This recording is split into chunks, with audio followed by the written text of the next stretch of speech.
సాక్షాత్తు ఇదే ముగ్గురు, ఇప్పుడున్న ముగ్గురే కూటమిగా ఏర్పడి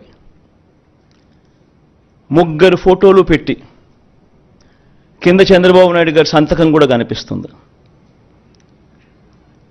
ముఖ్యమైన అంశాలు అనంటూ ఈ పాంఫ్లెట్ 2014 ఎన్నికలకు ముందు ప్రతి ఇంటికి పంపించారు. ఈ పాంఫ్లెట్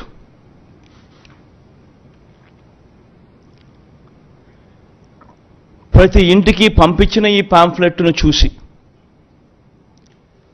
వీళ్ళిచ్చిన టీవీలలో వీళ్ళిచ్చిన అడ్వర్టైజ్మెంట్లను చూసి,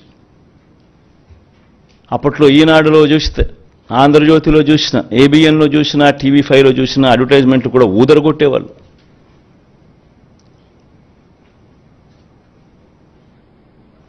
ఒక చెయ్యి ఒక తల్లి చేతిలో, ఒక తల్లి మెడలో మంగళసూత్రం ఒక చెయ్యి లాగేస్తూ ఉంటుంది, వెంటనే ఇంకొక చెయ్యి వచ్చి అడ్డుకుంటుంది.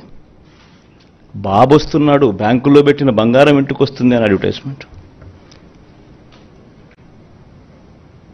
ముఖ్యమైన హామీలు అని అంటూ ఏకంగా చంద్రబాబు నాయుడు గారు సంతకం పెట్టి ఇదే ముగ్గురు ఫోటోలు ముద్రించి ఇదే కూటమిగా 2014లో ముఖ్యమైన హామీలు అని అంటూ వీళ్ళు చెప్పిన మాటలు, వీళ్ళు చెప్పిన హామీలు ఏ మాదిరిగా ప్రజలు నమ్మి వీళ్ళకు ఓటు వేసినందుకు వాళ్ళ బ్రతుకులు ఏ రకంగా అతలాకుతలమైనాయి అన్నది కూడా ప్రతి ఒక్కరూ నాగరిక ప్రపంచంలో గమనించాల్సిన అంశం.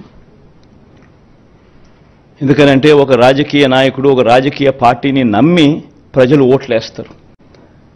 వాళ్ళు చెప్పే ఈ మేనిఫెస్టోను చూసి ప్రజలు ఓట్లేస్తారు. వేసిన తర్వాత అది ఇంప్లిమెంట్ కాకపోతే వాళ్ళ బ్రతుకులు ఏమవుతాయని కనీసపు ఆలోచనలు కూడా లేకుండా రాజకీయాలు చేయడం మొదలు పెడితే బ్రతుకులు ఎలా ఉంటాయి? ఇందులో చెప్పిన ముఖ్యమైన